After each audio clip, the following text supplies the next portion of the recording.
Hey, nerds, and welcome to The Gutter. This is the 22nd episode of the Gutter Nerds podcast. My name is Stevo. Joining me today is Byronic Commando Chuck Porter and CrazyCatLady, the craziest cat lady, really. I really. What's the craziest cat-related item you own? A cat. A cat stroller. You have a stroller for your cat children. I do for my fur babies. It started because I wanted to exercise more, and I wanted to take the cats, which I have harnesses and leashes, and one of the three is pretty good about, she'll actually walk with me, but I wanted to take them with me on actual walks, and so I got a cat stroller at an estate sale, so I didn't pay $1 million for it. That's awesome. I do have a cat walking thing, but first, today's episode is brought to you by alcohol, bringing out your inner Randy Quaid since the dawn of time. Oh. Now back to the show. That was me and you at a wedding. That was me back when I still had hair. Ooh, and you had it too, and I forget how much you had it. I miss my hair. So, I had a cat. We had a cat named Star. She was just bright white yeah, cat. I remember Star. And she's kind of a bitch. Kinda. But That's a cat. That's what they do. when I lived at home, when I was like in between houses, I would go just walk up and down the street like for exercise back when I used to exercise. And Star would come out and just walk with me up the street and all the way up the street, like, block away and then all the way back down. But then when we got, like, as she started getting older, and I don't know if she was just losing her mind or she started acting more like a hobo. And so we'd go for a walk, but then she'd either get bored or something, and on the way back, she would start attacking my leg. Like, Oh. like Do hobos trying to get attack it. your leg? On a regular basis? Is that a Do you thing? guys not get attacked by hobos when you go on walks? No. Can't say that I do. No. Okay, maybe it's something I'm doing then. I walk down darkened alleys going, I'm in the money, like tossing money back. Rob me! Shoot me! Roll me over like a drunkard! So, what you guys been playing? What have you been playing? Yes, We gotta break you in. I know, That sounded really... She's been here before. She's been broken in. I have been. I've been around for 4 years, so I'm well. I'm And How many specifically, times like have you've you been on been the show? on the I'm stream, you've old been on piece the. of leather. Oh, come on. All right. I remember you were on the movies and video games episode, and I was not on that show. So I haven't had the chance to actually interact with you on the show. Right. So for you, It was this me is, for and me, this is your Whitney first... and And Jonathan. Yeah. who we missed, and I wore this That's just right. for you. That's right. Jonathan. Jurassic Park shirt in honor of Jonathan. Hey, Jonathan, how's it going? So, what have you been playing? Or what have you been doing? Well, I've been. Do you have time to play anything? I really don't have time to playing anything, but Sam and I have been shopping around for a new Xbox because I want to get one so that I can play with him. Excellent. Because it's something that we can do together, and I do enjoy it. I'm kind of picky with the games. Like, y'all playing XCOM drives me nuts. Really? Yes, I need the constant flow of You can't things. sit and think I about something don't for a want minute. to sit and think. Okay, yeah. Like, for me, gaming is all about just kind of like, okay. just do it. Right. Which sounds so dumb, but No, not at all. I don't want to have to think about it too much. Like with World of Warcraft, when I played that like way back in the day. Oh, you just sit there and just grind away. You just veg. lose and your brain. It's fun, but it doesn't take a whole lot of thought. So yeah, we're looking at an Xbox, but I'm just kind of picky about games. You would hate the argument I have about heist. You were playing, and I showed our streamers because you had sent me a picture of it. You did play. You were playing PS1. And not just on a PS1, but you're using the old PS1 controller It's my favorite. that was not the DualShock. Does it even have two shoulder buttons, or is it just one shoulder button? It has two. Okay, like on each side, I mean. But it did feel weird because for the longest time, that was the only exposure I had to a game console was just the original PlayStation. So it didn't even have. I remember the first time It didn't someone have the sticks yet. Yeah, no sticks, and I remember that was so difficult for me to get. I couldn't do it. Just a little premature there.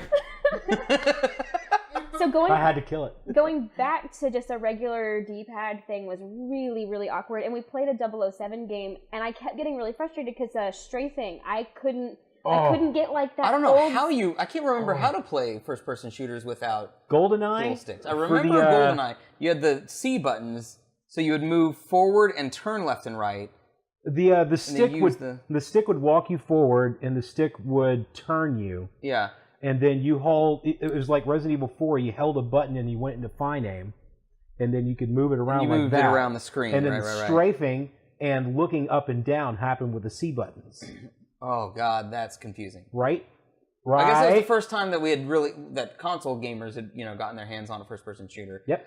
So I guess we just learned what it wasn't that big a deal back then because we just learned whatever they. And I think really that was where auto aim started to become a massive help for console gamers, because that's what Jonathan says. Yeah, with the stick you could walk forward and then you could turn, kind of like a turret, but then you could watch as the hand would go here and here and here and lock onto enemies in that field of vision, so you didn't have to go into fine aim every time unless you had something like a sniper rifle that allowed you to headshot. You guys recreated inadvertently, I think, a scene from Uncharted 4. You and Sam played Crash Bandicoot, right? Mm-hmm. Who won? Well, he wouldn't. It's not like you can't play. It's not versus, but you guys got points and stuff, right? Isn't there a point tally, or maybe a further along in the level you get or something? I'm pretty sure he did. But then he just doesn't like playing the not platformers. He doesn't like playing. Yeah, so I've grown out of them too. Is all of Crash Bandicoot running towards the camera, or is there different things? The first missions that you do in almost every Crash Bandicoot, you're actually running away from the camera. Yeah. And then there are missions where you're running towards. Yeah, one every level is one where you're like a big Indiana Jones type the big boulder rock is chasing you. And then there are missions where you'll be running away from the camera, and then it turns into side scrolling, and then it'll start running towards the camera. They were really big on the whole 3D thing, but they just couldn't quite figure out how to actually implement the camera controls. Because again, buttons. We didn't know how to strafe and look at the same time. Mm-hmm. We were still trying to crank that out. Well, so I've been playing XCOM 2. I finally learned how to play. Yay! I think I'm actually going to be able to beat it. Am I still alive? Yes. So on the 4th playthrough, my main 6 are Game Guy, Jonathan. Game Guy's the Red Ranger. Jonathan is the medic specialist. Calvin is the combat specialist support character. You are heavy, and Mike is the sniper. Of course. You're a grenadier. Mike is sniper, and June is our Psi operative. But I also bring in one of our viewers, Latsur. I made a character based on him, and he's also heavy, but he's the shredder.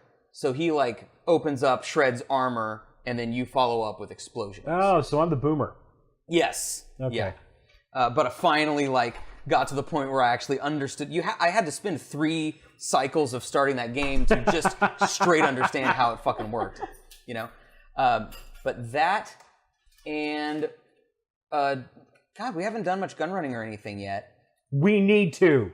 Oh my God, we need to. Some GT JB and I did some multiplayer stuff online on Sunday, and we got trounced because there are some people who are so far along in the gun running that they have modified vehicles and modified weapons. The rocket bike that shoots missiles is the bane of my goddamn existence. Fuck that thing. I hate you motherfuckers that have that fucking shit. Fuck, and well, you know what the bane of my experience of existence words. You want to know what the bane of my existence is? Sam? That's mine. Yeah, that's hers. No, mine is the APC. Because that thing is a fucking tank. Yeah. Without being an actual tank. I have an actual tank. I have an actual tank. You do? Yeah. Oh God, I need to be a CEO. I had the mobile command centers, like a giant moving bunker that you have. And I was like, none of my friends are on, but I'm just going to drive it around through the countryside. It's this giant semi. Armored. It's got 1 turret, and then you can staff to 3 when you get upgrades. Turrets on the side. So I come out into the mountains, and I'm sort of driving around, and this helicopter's I'm just going to blow him up. And it takes a licking. He had to shoot a dozen or more rockets at me. But there's not much I could do. I was like, let me get in the turret. And I got in the turret, but I could only get on one side, and so he'd pass every now and again, and he ended up blowing it up. But, If it blows up, do you have to buy another one? No. Morse Mutual will cover it? you get, I don't know if it's specifically the insurance thing, but you do get the gun runners basically just replace it for you. Nice. Yeah. But, so guys, I wanted to let you know that at the end of every show, we do a toast. And if you want to toast with us, go get your glass, go get your drink ready. If you want our official Gutter Nerds glass, we will show it to you. It is at facebook.com/Gutter Nerds. You can click on the Shop Now button. They're $15 a piece. I'll mail it to you. You can drink with us. Drink with us. We want you to drink with us. It doesn't have to be booze. I can't reach mine. Booze. I'll get it to you. I'll get it to you in a bit. You're like a T-Rex. Okay, so one thing that was kind of cool. Oh, what have you been playing? Before I move on. Well, I care about you. Well, like I said, I've been doing a shitload of multiplayer with GTA Online just in general. Yeah. I discovered the press right while in the heist planning room of your house and to just join in some random game as pop crew. in. Yeah. That's amazing. It would be amazing if everyone you played with weren't awful. You know, I'm okay. At this point I'm okay with it. I'm running. I saw you do that EMP delivery, and that was it was frustrating to do it. It was frustrating to watch. Look, remember, Grand Theft Auto. We're going to get into this. We're starting to put the last videos of our heists on our YouTube channel. Yeah, this Friday on our YouTube channel, the first episode of the last heist goes up. And hopefully, as close as we can to that day, we're going to be doing an episode on heist games to celebrate that. And one of the things that I've been thinking about is GTA has had this long history of wanting you to be impulsive and reckless and destructive in almost everything that you do. And then the EMP delivery mission requires you to stop. Not even slow down. You need to stop. Pay very close attention to what you need to do. And you absolutely have to coordinate with the 3 other people in your team. It got so bad, he was talking earlier about how he had watched me do the EMP thing on the last time I streamed. I wound up doing that mission a second time before the stream finished, and I actually wound up doing the last 15-20 minutes of that in Spanish because the 2 people that actually had microphones didn't speak English. So you were communicating as best you could in Spanish. Yep. That's fantastic. And we were doing pretty good That's for awesome. a while, That's too. impressive. So, I mean, you just gotta know, like, a la derecha, a la izquierda, 3, 2, 1, jale. más menos, you know. You can get along. That's pretty good. The heist video, or the heist podcast will probably be early September. The reason I want to do that is to complete the heist videos coming out, Yes. A. And B, I wanted to give us time to play Payday 2 with Game Guy. Yes. Who, I don't know if I said hi to you, Yes. Game Guy. Hello, Game Guy. Hi, Game Guy. I want to say hello. But I wanted to get some Payday 2 in with him. Right. And there's got to be some other... I think we should play more Monaco. Yes. Yes, please. Yeah. Yes, please. For sure. Because that was fun. I'm going That to be... was so fun.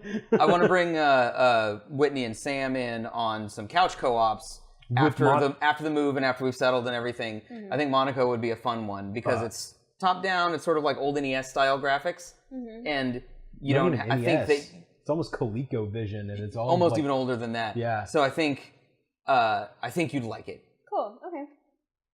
It's pretty. But so a little bit of news this week that I thought was pretty interesting was something that I've been looking forward to for a long time, but something that Steam has been doing for a while, but consoles haven't. And someone had tweeted Mike Ibarra, who's the Xbox vice president, and they said, "Yo, Mike, when are we going to be able to gift Xbox games to people over the Xbox?" And he responded with soon. Or it wasn't like a general sense, like very soon. His specific response seemed to indicate that it was actually coming soon, not just like, one day. How do you feel about that? About goddamn time is how I feel about that. Like, the ability to buy things digitally and then give them to people in an age when almost everything is going digital is not just really cool at this point, it's necessary. Right? Yeah, it is a requirement now. So like if, we're gonna play let's say Monaco. Let's play Monaco with Jonathan. Let's say he's like, I don't have it. Can't afford it. I would like the option to be able to get it to him. He doesn't live in this town anymore, so it's not even like I can just go to, I wouldn't be able to go to GameStop or Sure you could. whoever. You could go to GameStop. Monaco. You could buy Monaco. I could get a gift card. I could give him the gift card code. But Monaco isn't even available on disc, is it? Okay, well then let's make it Payday 2. You would still be able to buy it and then ship it physically. Yeah, and then we could play in a few days. We could play in a few weeks, really, because who knows what'll happen. Yeah. So I'm down for that. Do you see yourself gifting anyone an Xbox game? If I ever find the fucking money to be able to, yeah, absolutely. Like, if you're okay with playing Monaco, I would be okay with shelling out the $5 $5 or to $10 that it is now. Well, I think about, I'm all about Amazon. I buy everything on Amazon mostly because of the convenience, but I like the option to do review or to see the reviews. Mm-hmm. So I feel like if you have a service where you can buy it digitally and gift it digitally, you're probably also going to have the ability to see some sort of a rating. And so if Sam there are ratings in the Xbox store. Yeah, okay. Good to know. Yeah. So then I will use that. And so if Sam says, I really like this game, I will feel better about getting it for him digitally, because it's just convenient. But like I can look and see, okay, a lot of other people love this game too.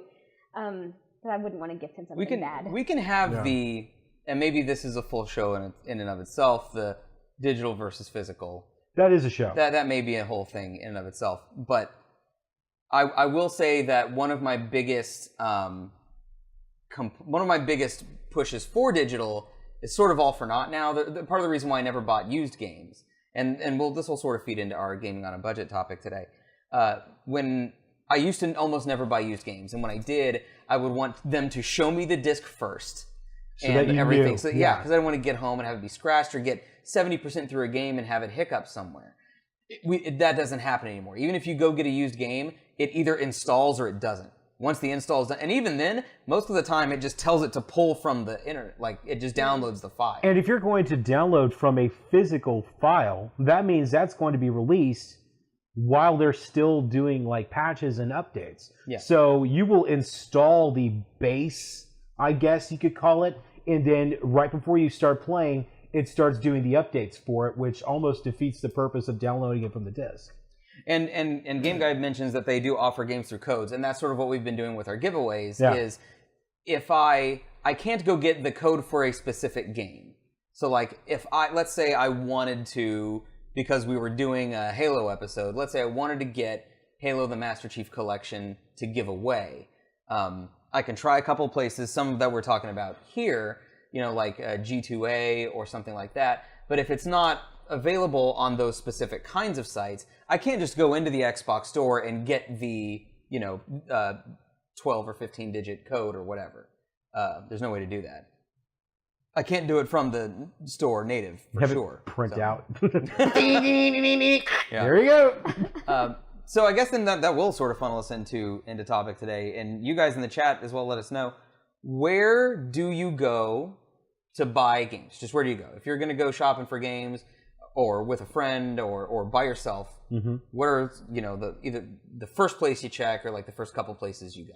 No, like I'm actually, when I suggested this episode, I was hoping we were going to do a little bit earlier, like a couple of weeks ago earlier, back when the Steam Summer Sale was still going, because that's when people really start paying attention to their wallets. Like that's when all the Game of Thrones memes pop up. Winter is coming. But I'm actually kind of glad that we're doing this episode afterwards, because now everything is back to full price, and it's like, well, shit, I can't buy anything anymore. And I would like to give you guys some optimism, some realistic optimism, but some optimism nonetheless, in telling you can in fact buy things right now. You just got to be careful about how you do it. And that is why this episode is coming around, is like, we want you to play the games that you want to play. We want you to enjoy that stuff. That's why I get so worked up. Look at how much I'm gesticulating right now. We want to share that enthusiasm and that love and that positivity with you. Yeah. And if you feel like you have a major financial hurdle keeping you from doing that, then yeah, we want to help you get over that. There's a way to do it. And some of it is having good friends, like Game Guy. Like, that was the running joke when we decided we were going to do it this week, was we were just going to sit here in silence, and then every 15 seconds, one of us was just going to say, have Game Guy as a friend. Game Guy will do it for you. Game Guy. Although we should be really careful about saying that about him, because now everybody's going to be hitting him up. Hey, everybody, hit up Game Guy for all your free games.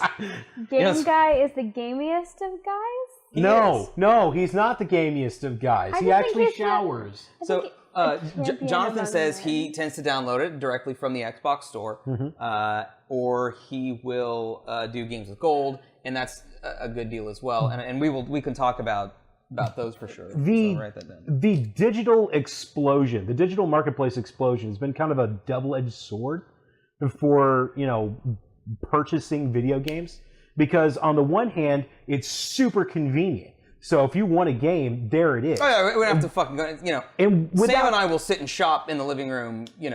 Spend an hour just like flipping through shit and watching videos. And since you're not buying a physical copy, you don't have to worry about paying physical price. They can cut back on the prices in order to sell something that is entirely just a bunch of ones and zeros. It is starting to reach some parity. It didn't used to be that way. Like it used to be that the digital copies of things were always full price, no matter what the sale price was at Best Buy or Amazon or whatever.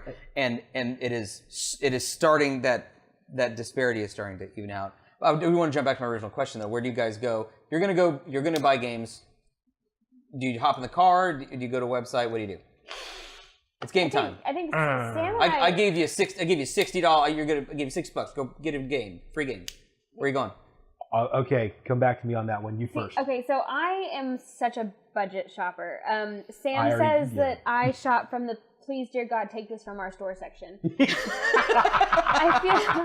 I feel like I will be the same way once I get more into gaming on the regular.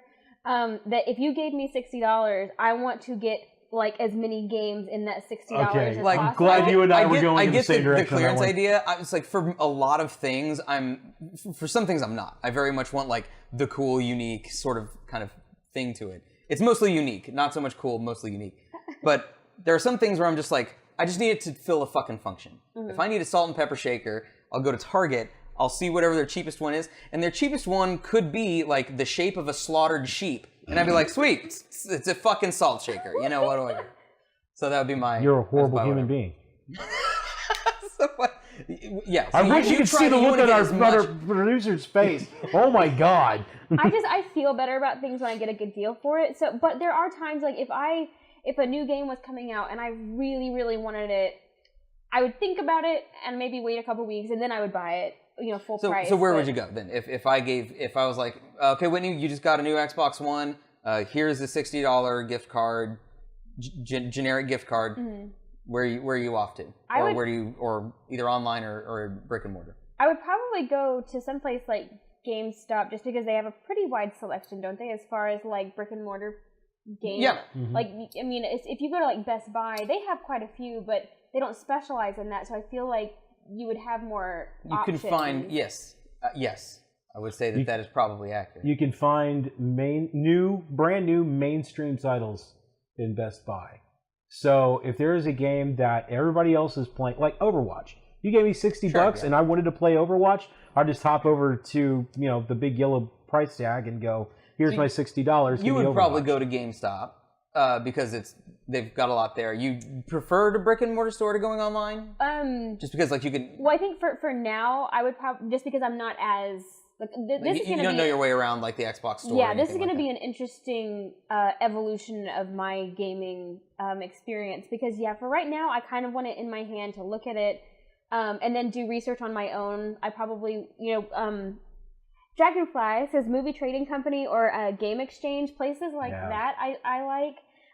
But I mean I'm always in the store with something in my hand and I'll get on Amazon or I'll get online and look it up right then. So I kind of like seeing both. I like to have it in my hand, but then I also like to do the extra legwork online. once I get a better understanding of how Xbox Store works. And Game Guy, we're going to mention G2A as well in a little bit. Game Guy said specifically he will do 90% of his shopping not on Steam. He's a PC gamer. 10% of his shopping that is roughly on Steam, he says, is usually during summer sale or something winter like that. sale. Yeah. And Steam rotates sales quite a bit. And we'll get into the specific outlets that you can go to in a little bit. But so you'll go to GameStop. You'll go to probably like their clearance-y sort of section and try and get as many things as you can for that. I give you a gift card. Where do you go? Crystal mentioned Movie Trading Company. Yeah. And also there's another chain around here called Game Exchange. And right. And I felt like my interaction with Game Exchange was... Give me a moment here. Sure. Because I'm not going for the prices. I'm going for the rarity.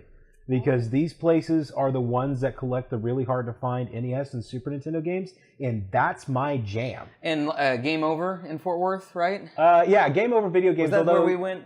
It's there's one in Arlington too, okay. And that's the one that is always sending all the emails to me. But yeah, they all these places collect these hard to find, really rare, expensive games. Retro Madness in Bedford, that's all they do is like a bunch of rare shit.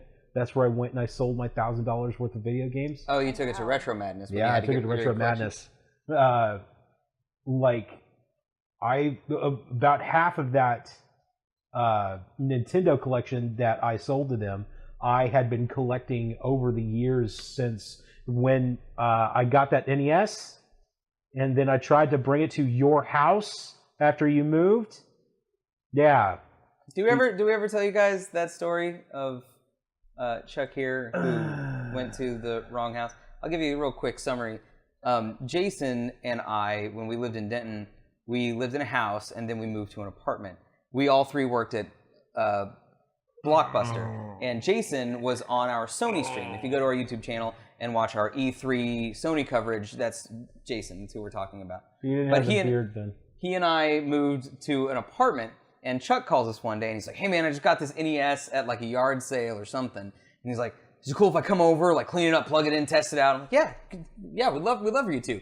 And Jason's relaying this to me because he had called Jason. He goes, "All right, we'll see you in a bit." The three of us were coworkers at the time. Right. And when we moved out of the house, Jason and I had another coworker. His name was Daly, who took over the house. That's important to know. So Jason goes, "All right, Chuck's on his way." And I said, "Does Chuck know where we live? Because we've moved." And Jason goes, "Oh shit!" And I went, "No, wait. Let's see what happens." Oh no! So now I'm going to tell the story from Daly's perspective. Really? Daly's perspective is Chuck opens his front door, comes into the house. "Hey, Daly!" He's like, "Hey, Chuck." Chuck goes and sits down at the table, unpacks, starts cleaning NES. Daly's like, "Okay." Chuck came by, that's cool, I guess. He's playing like NBA 2K13 or whatever. And he's like, and then I couldn't figure it out anymore, so I finally had to ask him. I was like, "Chuck, what you doing here?" And Chuck's like, "Oh, just waiting on Stevo and Jason." And he goes, Okay. They coming over too? And then it just sort of like, Chuck knew we had moved, but in his excitement and everything, and because he didn't know specifically where, and he hadn't been there yet, he just sort of defaulted to the last place he went to. And so Chuck just went, "I am so sorry." And just started packing up his shit, and then called us and was like, "Where the fuck are you guys?" So Chuck broke into our old house when a coworker worked there. And that's the NES that you kept until just a few weeks ago, right? No, I still have that NES. It's just most of the games are now gone. It's like a Horcrux of yours, I feel like now. That's amazing. I have put a fair amount of time and energy in getting that thing working again. Still? Oh yeah, it's still kicking. Well, but I mean, like, because you got it working and then it stopped working again. It hasn't been that you've been trying to get it to work ever since then. I bought it from some dude's garage sale for like $10. He had hung on to it for 20 years. So I had to crack the thing open and do my ER impression. And then when I finally got it working, I Dr. Coxed. I'm like, "I am invincible." And it has been working ever since. No, that's the guy from GoldenEye. Dr. Cox? "I am invincible." Oh, yeah. I walked into someone's garage sale, or I thought it was a garage sale, and it was actually a family, birthday function. party. Why'd you put all your clothes outside? You guys are pretty cool shit You here. just walk up during the birthday party. Fuck it, I'll take it. No, you're not. It $30? was mortifying. At least you knew the person that you were going No, that was home. really what threw me off. Like, if a complete stranger had answered the door, I would have figured it out a lot faster. Like, I don't know you. But garage sales, they have all strangers, so I wouldn't have known if I was one. So, okay, so when I go to shop, I guess the first thing I do is I look on Xbox.com because if I can just download it immediately and it's like a reasonable price and stuff, then I'll do that. I used to check the Xbox store, and then I would compare it to Amazon. And if it was still $60 on the Xbox store, but Amazon was offering it for $35, then I'm going to go through Amazon and have them mail it to me or whatever. Mm-hmm. During the sales, especially, like I'll look at Steam, Xbox's sales, they have rotating deals with gold and stuff like that. So I check that pretty frequently. But I get Amazon and the Xbox store sort of my main avenues when I first go somewhere. And if you have Amazon Prime, you get like an additional discount for brand new games. So if a game is yet to be released and you have Amazon Prime, it's like 42 or 45, somewhere around there for a brand new game as opposed to the 60. If I'm remembering right, I think that's Steven, right. Yes. You should not have told me that. It's on new releases. It is on brand new releases only. There's not an across the board discount. Still should not have told me that. So, how often do you guys go get new games? Like, does it hardly ever anymore? The last new game that I got was Far Cry 4, and it was at launch. Yep, I actually pre-ordered Far Cry 4. And how often do you game shop in general? Like, is it just? Do you look for specific games when you want specific games, or do you go? Because like, what I'll do is I'll be like, I've got I will go to the store and see if it will wow me. Like, show me what you got and show me what you got. Yeah. That's basically how I approach my shopping too. It's like I have an opportunity to go to MTC and take a look at what they've got. So you will go see if something like speaks to you, or if there's a crazy deal or something. Well, yeah, I think for me it's like once a week, or maybe not once a week. It's more than once a month. Oh God! But no. I think it's and I don't buy games once a month. I buy games maybe 3 times a year. I think I will buy games, and I usually do it sort of in bulk. Like I'm like, okay, there's a sale, so I'm going to get these 3 or 4, and that'll be good for the next 6 months probably. But I will, though, every few weeks just jump into the stores and look and be like, is there anything like on crazy sale? Like, oh, Dragon Age Inquisition is $5. Like, shit, yeah. That kind of thing. I'm just so particular about what I will and won't play that I think I would have to know what I am looking for going into it. And a lot of what I know about gaming is from listening to y'all's podcasts over the last couple of years. Mm-hmm. So, like, I know what I should play, maybe what I should stay away from, what I wouldn't want to waste my time on.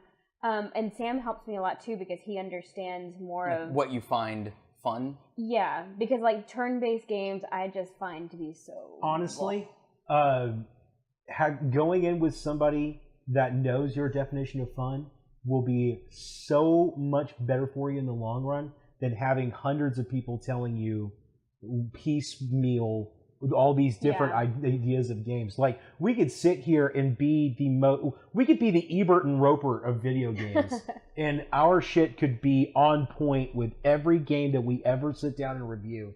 And I still personally will tell you, take our advice with a grain of salt and just play a game for yourself and see whether or not you like it.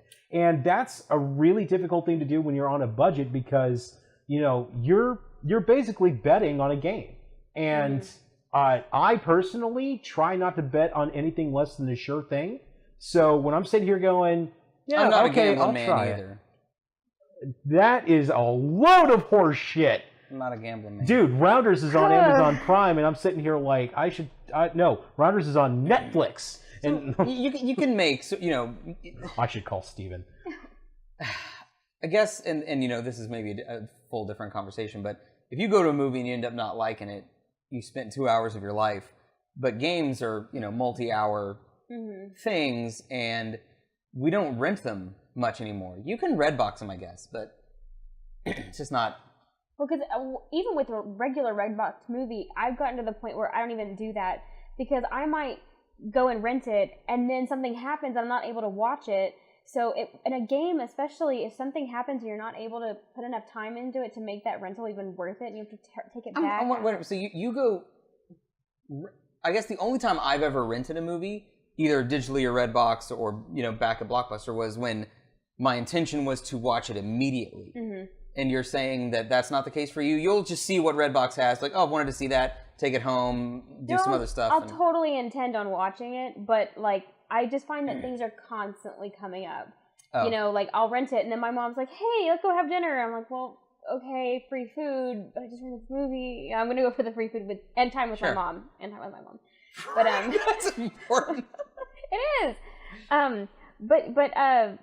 Yeah, games. It's just tough to, especially because I'm so cheap. Sam bought a thing online one time thinking that I would really love it, and we played like 2 minutes of it, and it literally made me ill. Like watching it made me physically sick. What game was this? Mirror's Edge? It was the tank game or something like. It was like an old time. It was like a dungeon crawler. We're locating the name of the Sam, what was that thing called? Oh, are you pulling it up? Yeah, he's looking for it. But it was like an old style game, but just maybe you wouldn't like Monaco then because it is an old NES game. Which one? Are you not a Westerado? Westerado. Double Are you barrel? not a fan? It's actually a really cool game. She's just stupid. Oh, that's horrible. If there's a graphical style you don't like, there's a graphical style you don't like. And Calvin does this with Minecraft all the time. It's like Minecraft looks like shit. And I'm like, okay, that's fine. You don't have to like the graphics of it, but it can still be like a good game. Hey, Great White, thanks for joining. How's it going? What's a good price point for you guys? Like, and obviously this is going to depend on the game, of course. You're not going to want to spend. It's going to depend on the game. But just as much as you can in a general sense, is $60 too much to spend? Yes. On a brand new game? Absolutely, yes. Even if it's Skyrim, Fallout 4, like a 100-hour game. After I got burned on Far Cry 4. I got burned. So it made you not as inclined to pay that much for a new game? I'm not nearly cool enough with a $60 game. Oh, and JRolls89, thanks for the follow. How's it going? We appreciate it. So you can't spend $60 on any game. Like, even if I had enough disposable income to be able to shell out almost $65 on a brand new game, I'm not going to do it anymore because, again, I don't like to bet on anything other than a sure thing.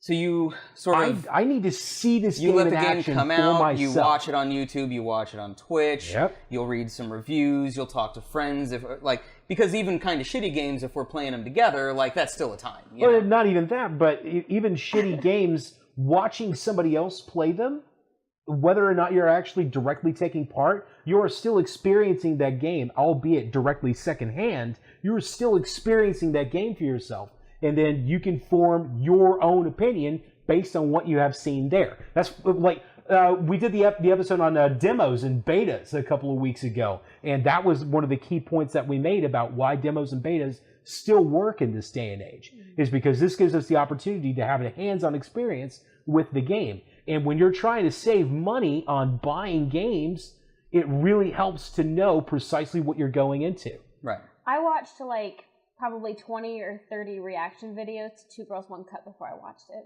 So. Really? Yeah. So your research is what you're saying? Yeah. I like that you research your YouTube videos. Well, the reaction videos were just amazing, so then I've had to. Yeah. Mm-hmm. Who are you? Hey!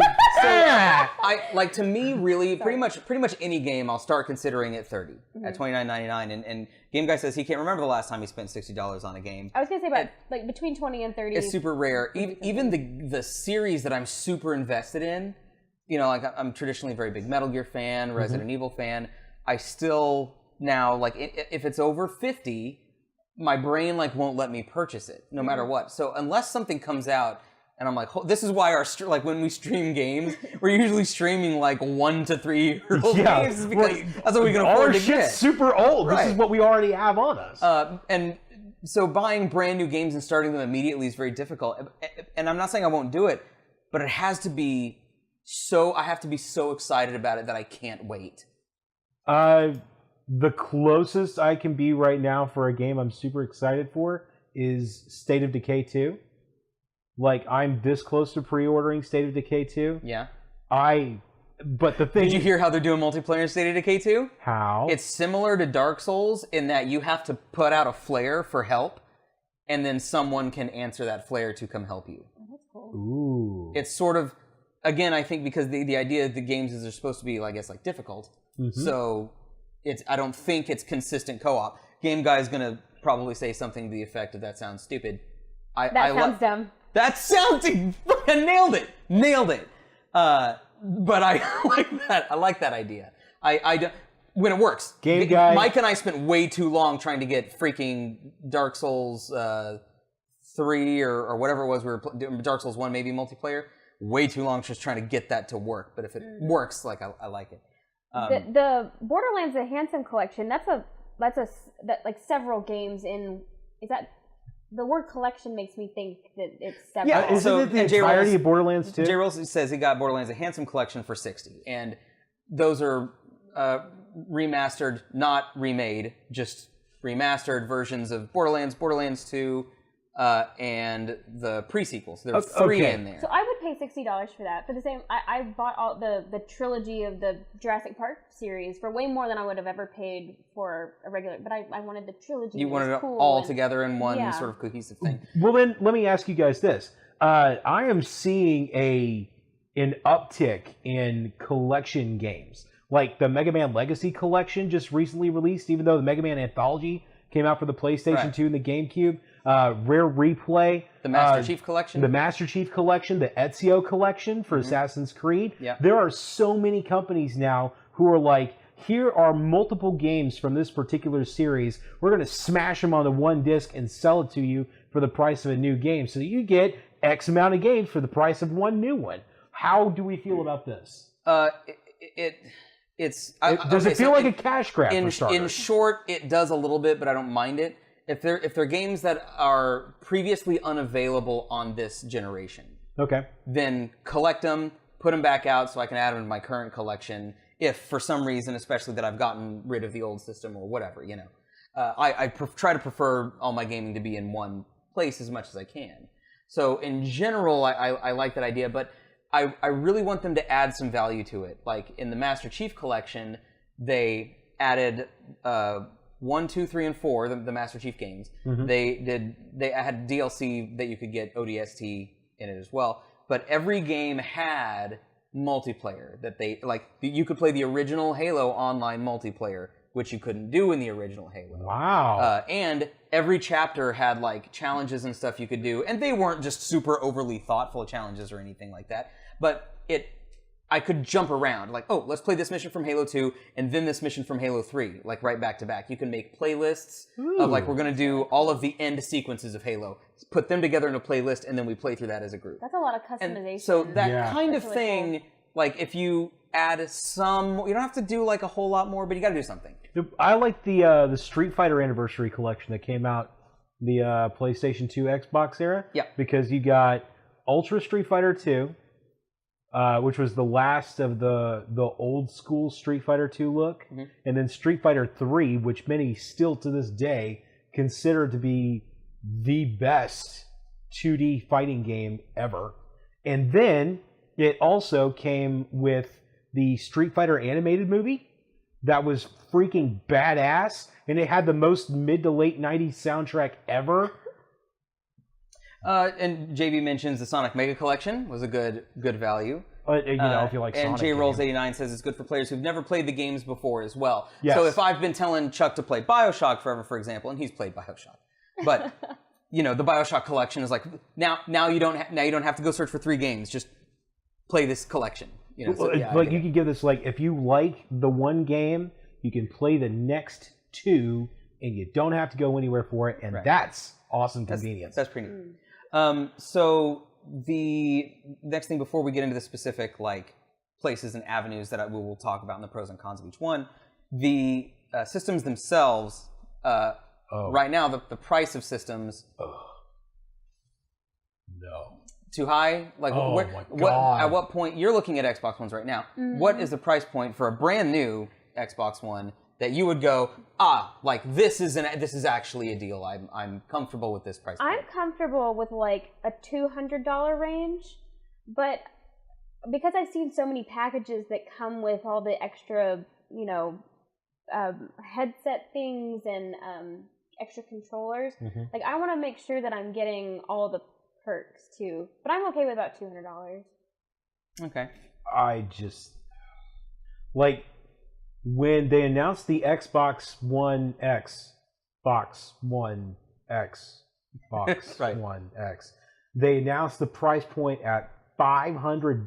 Oh, that's and I threw up in my mouth a little bit. Like $500 for a brand new system. Like I'm trying to help my girlfriend look for a car after she totaled hers in a car accident a week ago. Right. I have bills I gotta pay. And hey, here's a $500 system that sure. people are probably gonna be all like, you need to get up with the times because you're not buying it on launch day. And I'm just sitting here like, you know what? like that. Fuck you. I'm an adult. I've got shit I gotta take care of. But the thing is that if you don't have a 4K TV, there's zero reason for you to buy it at all. Yeah. So like the Xbox One S is fine. I intend to get a 4K TV and enjoy a 4K gaming system. If I was going to get a 4K gaming PC, a 4K PC or a VR-ready PC is going to be at least $1,000. So to me, presuming that the specs check out, this is a half-price way for me to 4K game. I can feel my ulcers already. Like as soon as any purchase approaches the $500 mark and above for me, I am freaking the fuck out. And if you're talking about something that's going to run 4 digits, I'm immediately out. Right? Like, yeah.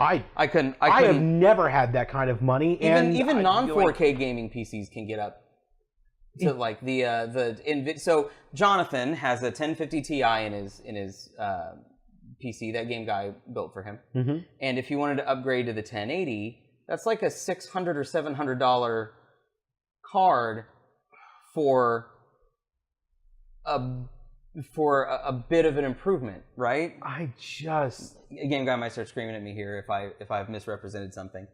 And J Roll says I'm currently waiting for the Switch to either lower its price value or increase its storage capacity. For sure, like I'm interested in the Switch in general. For me to buy a Switch, like for the Switch, it would have to be probably $150 or less for me to really go, okay, maybe I can consider this kind of thing now. I need a significant library. Like, I remember when I bought the Xbox 360 a couple of months after it launched. I think actually about a month after it launched, I bought the 360. And, like, I got my money's worth out of that just within the first week because it played Xbox 360 games, and then it played DVDs, and then it played music CDs, and so that thing hardly ever turned off in my house. Like it was super duper useful. But nowadays everything can do that, so I have to go back to the old adage of, well, it doesn't matter how cool your shit is and how much it can do.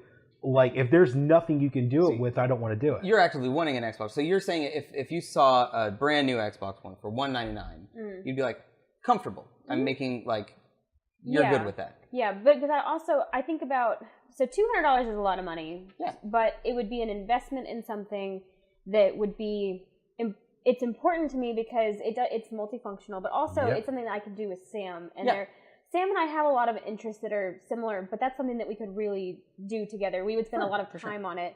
And you replacing your Xbox One, what price point does it have to be for you, right? And, you may just be like, I don't know, $40. Like, if you could get an Xbox One replaced for $40. If I could get an Xbox One replaced for $40, I would send the one I've got in right now. Yeah. Do you kind of enjoy tinkering with it, though? Fuck yeah, I do. I That's part of absolutely the fun. like. I guess it's been working consistently, hasn't it? We had some hiccups with Hulu today. It didn't feel like opening, so maybe I just need to uninstall and reinstall maybe because it worked when I first put it on. But aside from that, it seems like it's working just fine. Okay. And trying to like troubleshoot all this stuff, Game Guy had been helping me out on that. Thank you for that, Game Guy. having, you know, going online and hearing all these stories and watching YouTube how-to videos and just learning about how to crack into these things has been super fun and super informative for me. Oh, and I've just been eating it all up. But at the same time, that sense of satisfaction in knowing, haha, I have made it work. Game Guy says you'd be able to sell the 1050 Ti for $80, and so it would be another $230 for a 4K ready card. I don't believe that. I also I'm skeptical that you can get a 1080 for $500. You might, maybe I'll do that now because they have newer editions like the 1080X and stuff like that. I'm skeptical of that, Game Guy. So let's get into a few like specific things then now. First of all, games with gold, and PSN offers one as well, the PlayStation Plus gets free games. I haven't spent a lot of time with the PlayStation Plus stuff, but their list is good. Do you think games with gold is a worthwhile system? I have abused the games for gold even before I had an Xbox One. He told me, all I got to go in and just add the thing to your account, and as soon as you get an Xbox One, you just have this massive fuck-off library open up to you, and then you can probably still play all the 360 games too, because they don't go for gold unless they're backwards compatible in the Xbox One. So as soon as that happened, I'm just like, feed me. And here's the thing. Would games with gold be worth it if it were $60 a year and did not include the multiplayer thing? Would a $60 a year for 4 free games a month, given the quality of the games they have been, is that still worth it? No, that's a difficult question, because in terms of just buying... So that's the over-under then? Yeah, but in terms of just buying a game, Games for Gold pays for itself if you get the $60 yearly subscription. Hell, even if you're doing the $10 a month monthly subscription, which you wind up paying literally double that amount at the end of the year, it still pays for itself in the Games for Gold, provided you're, super... Right, if you get to them. Yeah, if you get to them, like, I've missed a couple of games already, and it's still already paid for itself, because I've caught enough. I have $120 worth of games before I even hit summer. And then they have the summer sale, and shit's just super cheap, and I'm like, sweet. But the thing is, like, another thing that they do with the Xbox membership is they do the online service, and the online multiplayer stuff is like it's like, here's a list of all these really awesome games that we have, and all of them have multiplayer opportunities. Too bad you can't take advantage of any of them, and that feels like a really underhanded ball punch of a move. Right. If they removed the multiplayer capability or made it essentially DLC, I would probably start not buying anything Microsoft related at that point. Okay. Because that's bullshit. And Game Guy mentions that Origin also gives a free game per month. Yes. So that is for all of you. They're all EA. They'd all be EA all the games, EA wouldn't games. they? Yeah. Well, I mean, the EA access is definitely all EA games, but I think maybe Origin isn't all EA games. I think Origin's a little bit more expansive than just the Electronic Arts stuff. Yeah. Okay, so here's a few places that you guys can go to shop to. These are all the places that you'll want to check out for deals, and check multiple places, because sometimes randomly something will, fall through or be super cheap or whatever. Yep. So Game Guy mentioned G2A. G2A.com is a website where you're buying digital keys secondhand from people. There are probably a lot of them stolen. So, I'm going to be straight with you guys about G2A. If this kind of thing makes you uncomfortable, don't go to G2A. Also, when a lot of the developers and publishers were like, hey, we'd like to do stuff with you, G2A, but we need you to do some things. We need you to change some things to be a little more legit. They said, fuck you. And so I was like, okay, well, now, and since then have started to backtrack a little bit. But still, if you just need the cheap game, you can go to G2A.com, but there are things you need to know when you go there. A, you can pay them extra money to make sure it's legit. They have a program where you can go and buy a code, and if you buy it, for example, Assassin's Creed Unity on Xbox One, you can buy it for $2.66. We have given away codes from G2A that I've gotten from G2A as well. And I myself have gotten some games from G2A. Mm-hmm. And they've all worked. I have not had a problem with that. But they offer an insurance program where if your code doesn't work, then they'll replace it, but that is extra money. That should be baked into the price of everything they do from the get-go. The other thing is you have to see and Game Guy says, look for the verified users with 5 stars that have sold more than 100 things. Do that. Also make sure that the key you get, it's going to be region coded. Some of them are. So if it says EU, then if you're in the USA, then you can't play in the US. If it says global, you should be fine. Or if it lists your, so either NA, US would be North America, United States. EU would be Europe. JA would be Japan. I thought it was JP. It could be JP. I'm not sure how they have it listed on JP, G2A. AUS, DE. Aussie. The Netherlands. DA is Netherlands. The DA Denmark. is the district attorney. Harvey Dent. Harvey Dent. So you can go to G2A. You can start there. But you can sort by system. On Xbox, like, the pickings are slim. There's a few things there that are super cheap. And there's some things there at a modest discount, for example. Then go to Amazon is the next place. I usually I'll look at Xbox.com or the Xbox store, and then I'll go to Amazon, price check the two, see which one's cheaper, and then buy whichever one from there. I mentioned the Prime thing. If you have Amazon Prime, brand new releases you get a discount on, so be aware of that.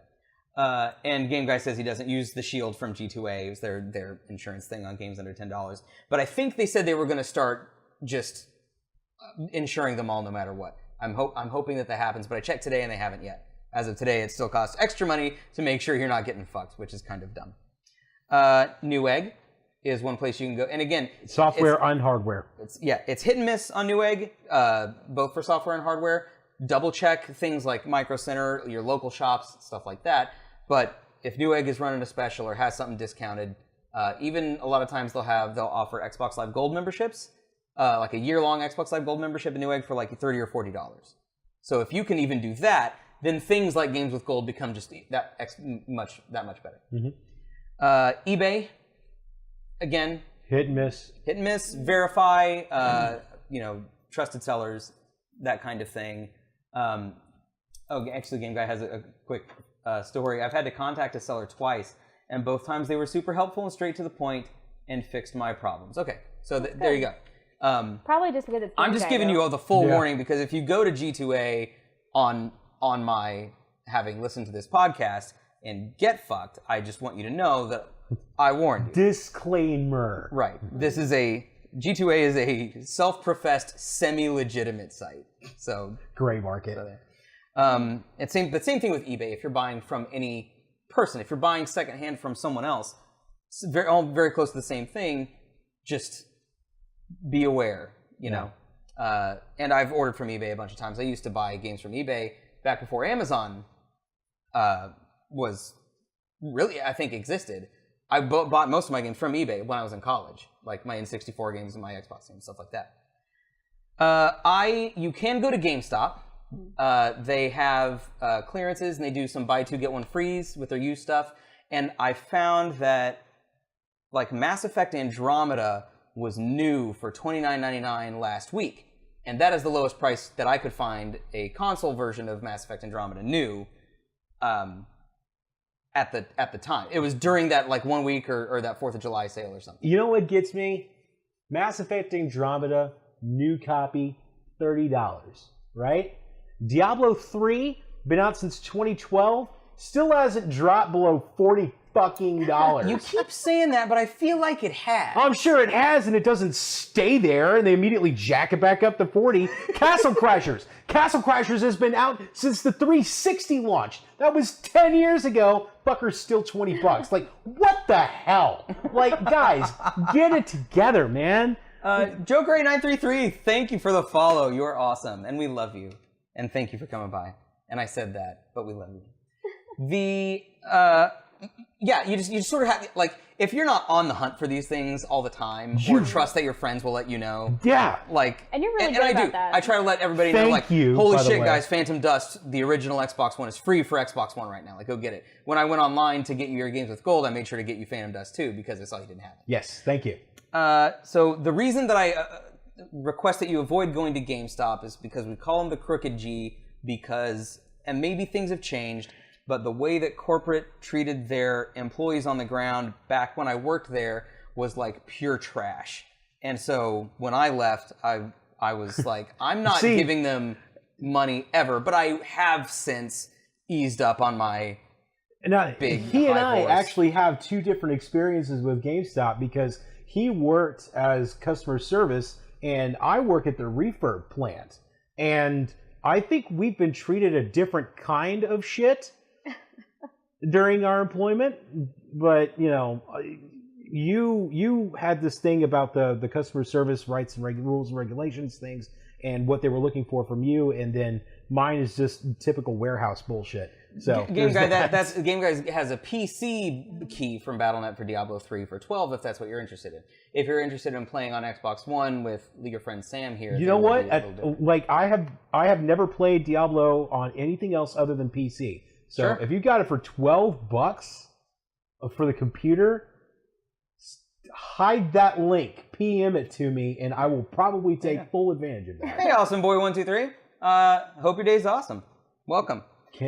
Next up, Best Buy. Best Buy used to be the place that I go because they would discount things a lot faster than other people. May I take a moment real quick? And when you said, next up, Best Buy, I could actually kind of hear the vomit rising up in the back of your throat. Best Buy doesn't anger me like GameStop does, but it's definitely not anymore. Like, you can find a sale, and you can sometimes find, like, oh, you know, why the crap is this brand new game $30 right now? I guess it's the Best Buy thing.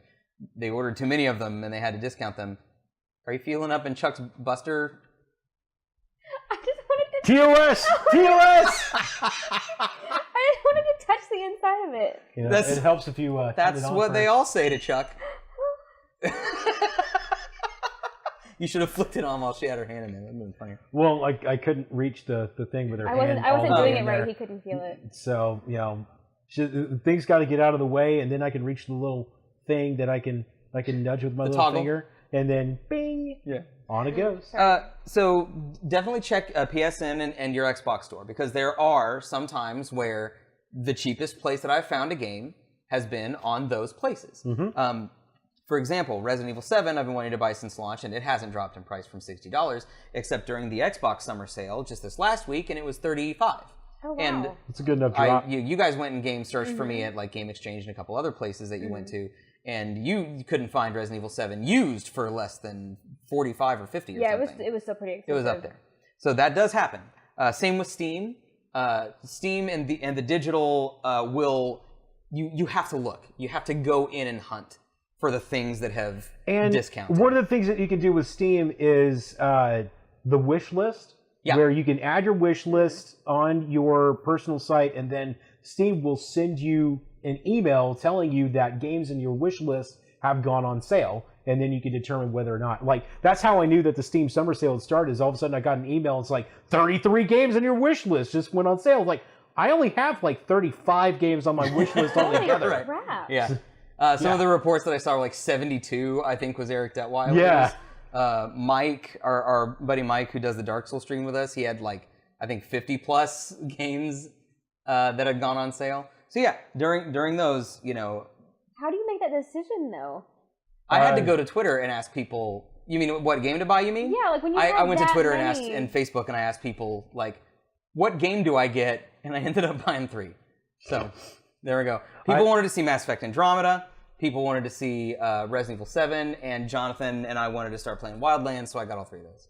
I need to get Wildlands so I can get on with that. Some you know, getting the old heist crew back together. Oh. Taking down some drug cartel. Yeah, taking it to Central America. We're going international, baby. Can I help? Because I really want to be helpful. Yes, yeah, you can take Sam's You were controller helpful and during be the Series A finale. Like, you were the best driver I could possibly have.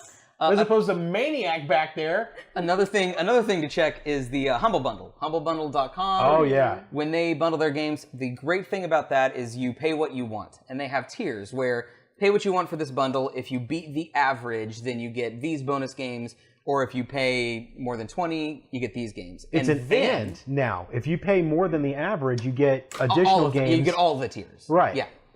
And the cool thing about the Humble Bundle is when you go to pay, there is a slider between charity, the Humble Bundle people, and the developers of the game, and you can slide where you want that money to go. If you want it to go to charity, it all goes to charity. If you want to give 10% of it to Humble and really support the developer, you can do that. Like, and that is fucking awesome. Good on Humble. That's really cool. And now they have a subscription Yep. where you do the Humble monthly and get games every month, similar to the. I think they have a marketplace too. And Bundle Stars. Game Guy says Bundle Stars has a free game every month if he remembers me. Yeah. And Good old games. Yes. Good old games. Tell me about Good Old Games. What is that? If you are a fan of old school PC games, GOG.com has shit that you didn't think they could possibly get to work on PlayStation on PCs anymore. Hey, he gave me my thing. I did. So, like, if you're like me, Is it all PC? It is all PC. They don't do Okay. anything console. Good Old Games is all PC games. Yeah, like they have the original Syndicate. I think they had the original XCOM at one point. Cool. They have like games that they have a couple of indie games too. They have a couple of games that are entirely free, and as soon as you start your account with them, like you have access to these games already. And believe it or not, a couple of them are pretty good. And if you guys do mobile gaming, there's not really a mobile gaming outlet that I can think of off the top of my head. But you just you have to check the stores, check iTunes or your Apple Store, check the Android Play or Marketplace, whatever they call it. They do discount their games, like on Steam or the other stores, digital stores we were talking about. But you have to go look. Yeah. You know, they don't usually do like their game summer sales or anything like that. So you just have to check, but they do discount them periodically. I would check there. And finally, Green Man Gaming. I wanted to give, maybe it's good for some people, but I signed up because like, discount gaming stuff. But every email they've sent me has been like not a discount. Oh. It's like $5 off if you pre-order, and to me, I'm just like, That's not worth it. get out of my face. Get on my face, Green Man. Somebody Gaming. mentioned, But if someone can tell me that Green Man Gaming does work, that is based solely on just the last month or so of marketing emails they've sent me, where I've looked through it and I'm like, well, that's not worth it. So but feel free to correct me if I'm wrong.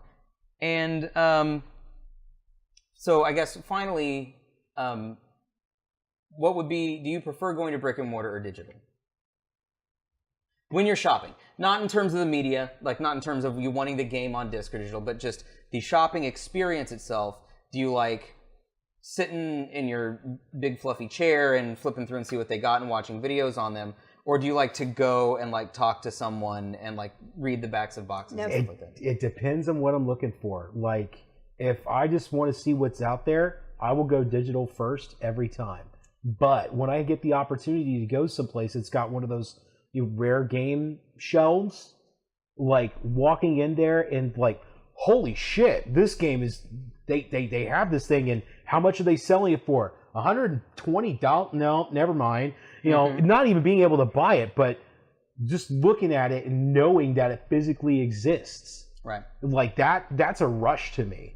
And Game Guy says that he did get Just Cause 3 at launch for $44, which you should be able to do if you have Amazon Prime from Amazon, I believe. But he got his from Green Man Gaming release day. So I guess just keep an eye on that outlet as well. So there are a bunch of places that you guys can go if you're wanting to game on a budget. Those are, if you're willing to put in the time to look through these places, you should never have to pay $60 for a full game.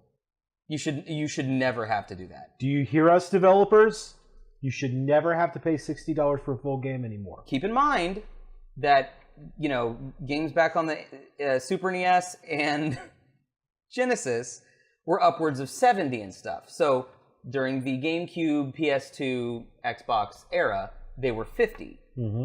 But we are not paying the most we have ever played for video games. We haven't. But I will still not pay $60 for a brand new game, just by personal choice. I'm not saying the game's not worth it. I'm saying I don't have $60 to spend on it.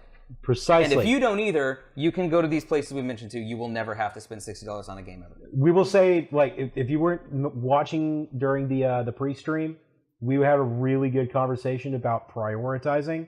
Like, I'll say what I said then. You can't play video games in a house with no power. Just Gravy Baby does have a great point. If you're a collector, not just a hobbyist or a gamer or a streamer, if you're a collector and you want it on your shelf, you pretty much have to go brick and mortar. Pretty much have to. So, there you go. I want to get to the point where everything I do is to get away from people. Yeah. Like the less I have to interact. Unless you have to interact with dumb assholes. Yes. Yeah. So like for right now, while I'm learning, brick and mortar is my preferred method because I just don't know. Am I? But But when you get up to sort of intermediate level, then you'll detach. Yeah. Once I feel more comfortable with just being able to hit, buy and then have it. Am I the only person that's still perfectly fine with developing their speechcraft skill? Is like I'm the one still putting the points in on this? Like, so finding a good sales rep is like finding a game deal. You kind of have to shop around and find the person that actually knows what they're talking about. And if you work in a game store, I don't think you have to know what you're talking about. I think it's better if you do. But the managers should.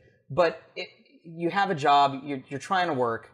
You're trying to either make rent or get food or just fund money, like whatever. Like if I go in a game store and someone doesn't know what I'm talking about, I don't get pissed at them. I just keep looking. You have to have the patience to weed through. I just don't like it when they try to they try to make it sound like they know what they're talking about. But don't lie to me though. Yeah. Don't lie to me. That's crap. That is so irritating. That I don't want. If you're like, you know what? I don't know. I don't really know a lot about these games. Jim, do you know about these games? Sally, do you know about these games? That's cool. I think having like the small business, like the tiny little brick and mortar stuff, whether it's like a big chain or a small business thing, like you have like the specialized crew.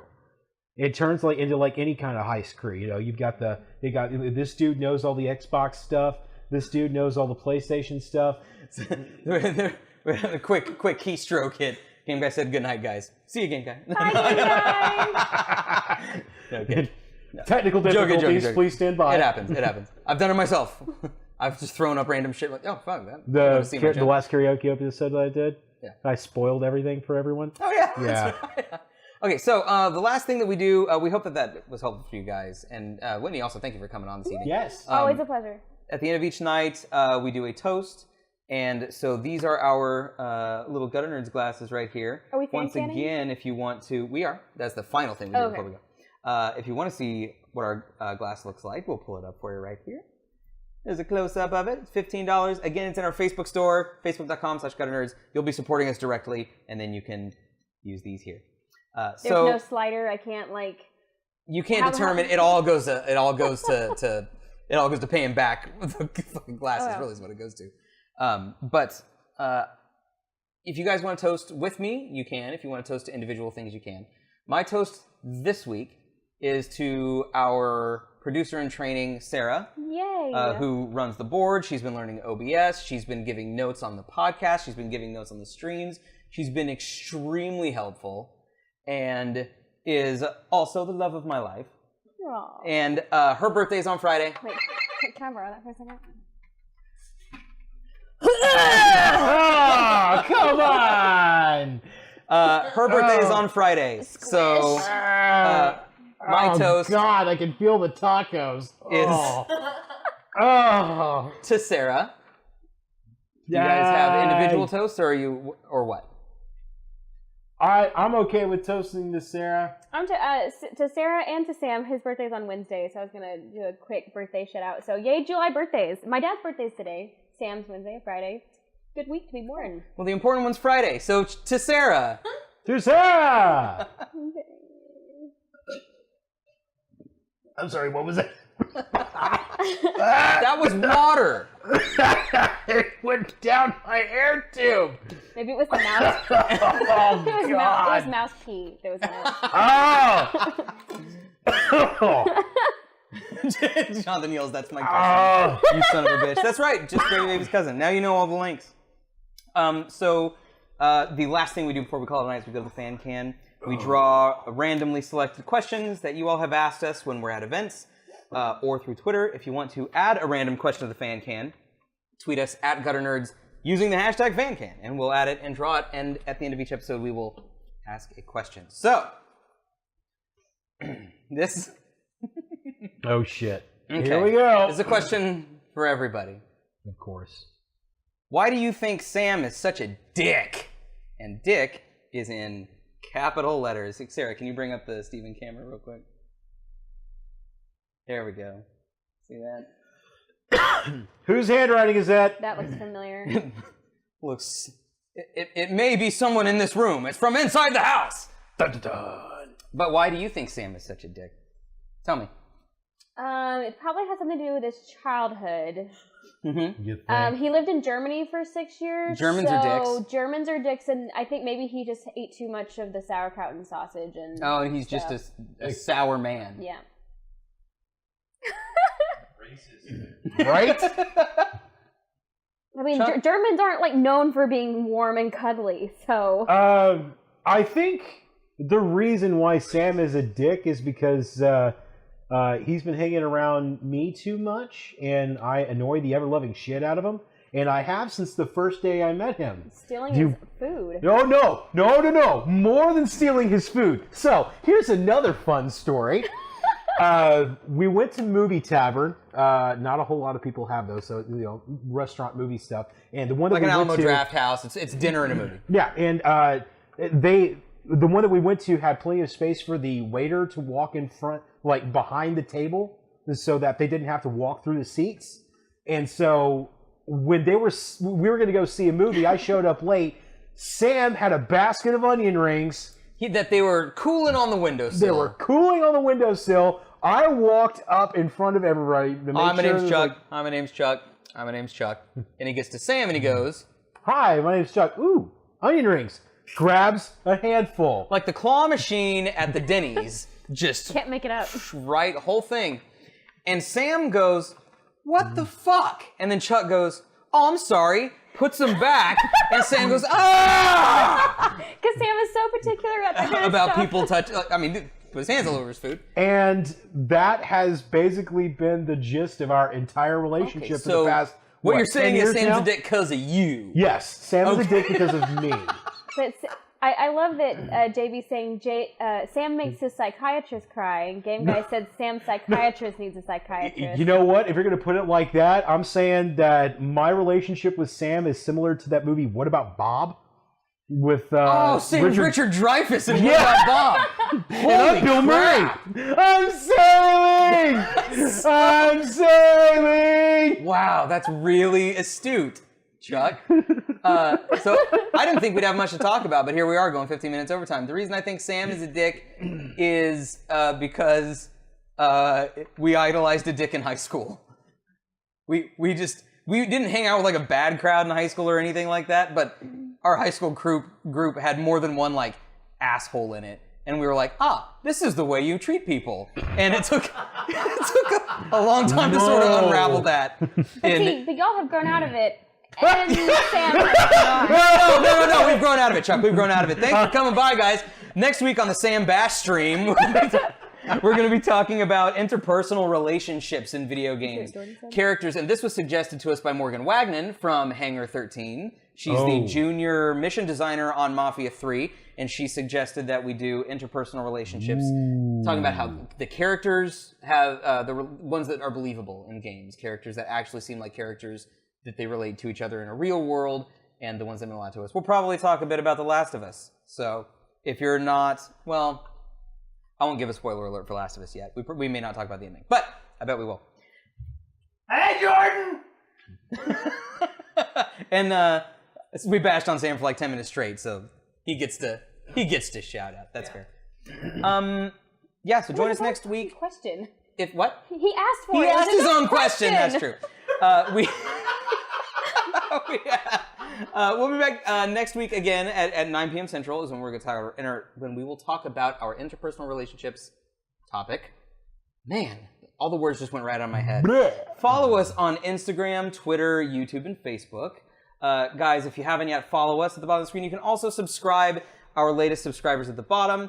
We are actually, I think, at 90. I don't think the followers thing ticked up like it should have. So I think we're at 90. So we're getting close to 100. Yay. When we get to 100 followers, we will do a big digital game giveaway across multiple platforms. We will give away all the clothes that you see us wearing on the podcast on that episode. If we hit 100, we will just all strip naked for you, and then immediately cut the video feed right then and there, so it's nothing but audio only. So be prepared to see lots of hairy man belly. Nope, that's not going to happen. Oh yeah, it's totally going to happen. My name is Steven. My name is Chuck. I'm Whitney. And we'll see you guys next time. Yeah!